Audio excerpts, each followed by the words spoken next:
Well, the markets are holding well in the green and we have earnings. That's the big trigger going ahead. So it's time for our special segment, Quarter Se Quarter Tak, where we bring you the key expectations from each sector. Today, Mangalam joining us to tell us what are the key expectations from the FMCG pack. Over to you, Mangalam. Well, the way the stocks are moving and the way, things are happening in the FMCG pack right now, after a spate of poor results, this time around the street actually anticipates a gradual uptick, especially in demand conditions for rural demand. That has picked up due to contained inflation, many months of contained inflation now. More importantly, going forward, the outlook is as well good thanks to predictions of a normal monsoon, higher minimum support prices, and also consumption incentives that are expected this time around ahead of the budget as well.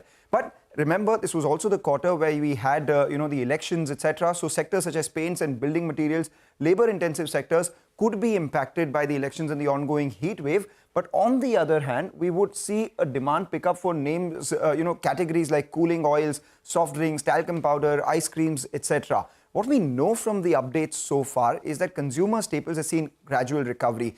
Dabur said the India business is likely to record mid-single-digit growth. Marico saw modest uptick in domestic business as well. Both of them together saw operating performance, improve over last year and faster than revenues. So that meant margin, expansion as well. And we also got Godrej consumers numbers saying that there was high single-digit organic volume growth and double-digit EBITDA growth in India as well. For retail, there are signs of recovery. Both D-Mart as well as V-Mart reported mid-teens, slightly higher than mid-teen sort of growth. 18% for D-Mart and V-Mart 16%, implying positive same-store sales growth as well. And finally, we had updates coming in from the jewelry sector, which was very interesting because we had Titan, which saw a growth of 8%. Kalyan saw a growth of 29% and Senco retail sales were up 11% as well, telling you that the larger player out here has slowed down when it comes to growth. In the personal care and beauty segment, Nykaa's consolidated revenue expected to grow 22 to 23% this year, led by beauty revenue itself, which is growing 22 to 23%.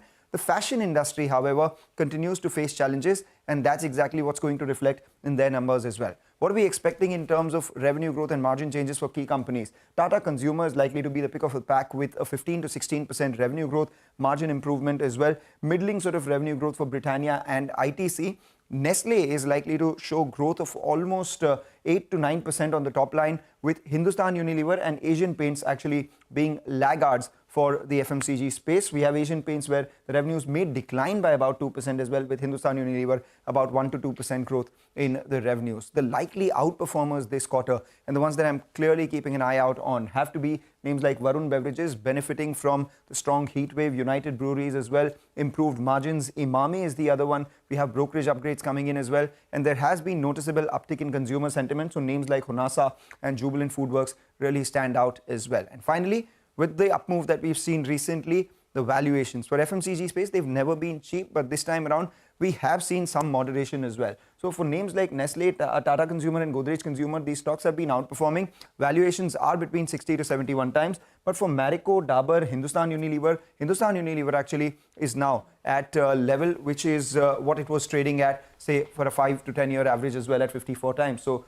that's all about the FMCG space this quarter. Okay, thanks a lot for that. Very helpful there. An uptick in demand is expected given that, things are picking up across the rural areas and the expectation is of a good monsoon as well. Abneesh Roy, Executive Director at Nuvama Institutional Equities, is with us. Abneesh, hi, good morning.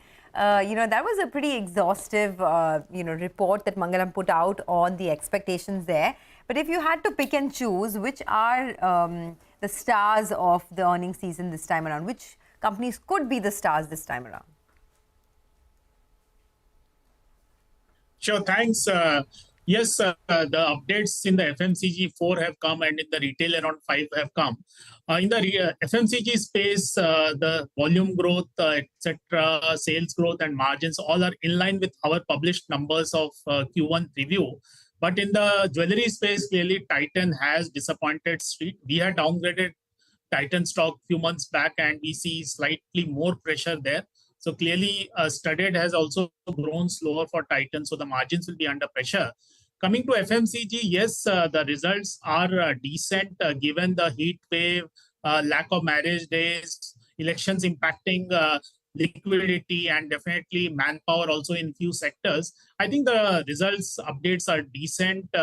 But the sector is benefiting because of sector rotation from the investors. If you see the kind of up move we have seen in the sector, in the stocks in the last 1 month, 2 months, I would say that we had already called that out, but good to see that before actual full recovery, we are seeing a lot of the stocks show that.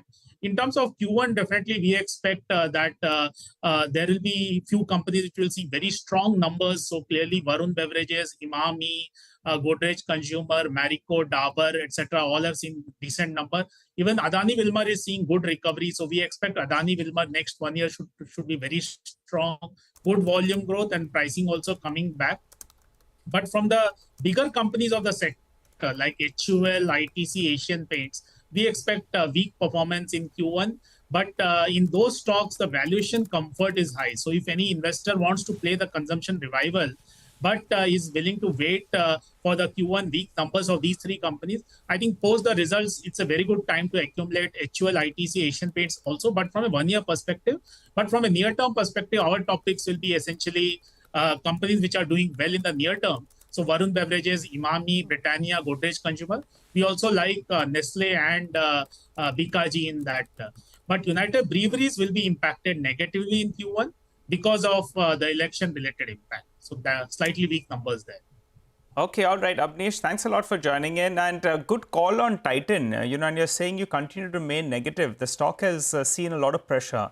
What's the target price you have on Titan? And I think on the flip side, Emami, you all were one of the first to call out, I think, that things are turning for them, and you all were quite positive. What is the target price out there? That's been a big mover, Emami. Yes, Emami, we expect that in Q1, you will see close to double-digit sales growth and strong volume growth in most parts of the business, except Kesh King and in their Fair and Handsome portfolio. Those two will see a YOY dip, but rest of the portfolio will be very strong for Emami. Even HPC will be strong. And we expect that in the coming 3 quarters also, because Emami has almost half of the business, India business from rural, we expect double-digit sales growth and double-digit EBITDA growth to continue for Emami. So we remain positive. The stock has moved up very sharply in the last 1.5 months. So we will be looking to upgrade our target price when the next note comes. But we see that 15-20% kind of upside from here also is possible in Emami. Because still, if you see, even after this up move, the stock remains relatively cheap in spite of a double-digit kind of a sales growth and EBITDA growth coming back to the business. International is also doing well for Emami. On Titan, we see that, yes, even Q2, we see weak numbers. So Q2, if you see, base margins are quite strong. Yes, marriage days, there will be some recovery. But in terms of overall sales momentum, we see Kalyan growing faster given the franchisee addition is very strong. So we remain underweight on Titan. Our sense is, although stock has corrected meaningfully, next 3 months, there is a lack of trigger. I think H2 is the time where the marriage days and a lot of the gold pricing impact, etc., will be behind.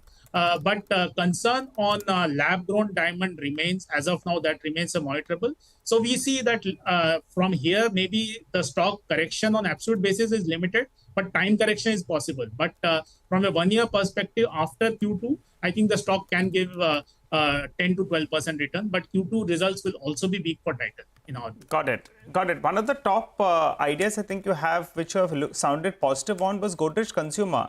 They came out with their quarterly update, and I didn't see any big problem out there, but maybe the stock ran up in anticipation. It's currently down more than 2%. You continue to remain positive out there, and what was your analysis of the operational performance? Yes, Godrej Consumer stock had run up. You're absolutely right. The update was exactly in line with our expectation. So yes, what are the weaker points of the results? Because there are a lot of strong points in the numbers. I think in Africa, the double-digit volume dip is a proactive step by the company, because they are looking at a profitable business in the Western Africa, where they have taken proactive steps to cull the loss-making businesses or low-margin business. That's a proactive step. We expect Africa business to come back to low single-digit volume growth from Q2. I think that was a slight negative. The other negative we had already called out in the preview, that house mosquito repellent business in Q1 will be flat on YOY basis because of the heat wave. We expect that a disruptive launch in mosquito repellent will happen very soon, and that will be a key monitorable for the stock. If it does well, we can have a double-digit growth in mosquito repellent visibility from next quarter. But if it does not do well, then I think the stock would correct a bit. But it remains a strong top-tier performance in this quarter. Also, Q1 was a strong performance in most of the key parameters.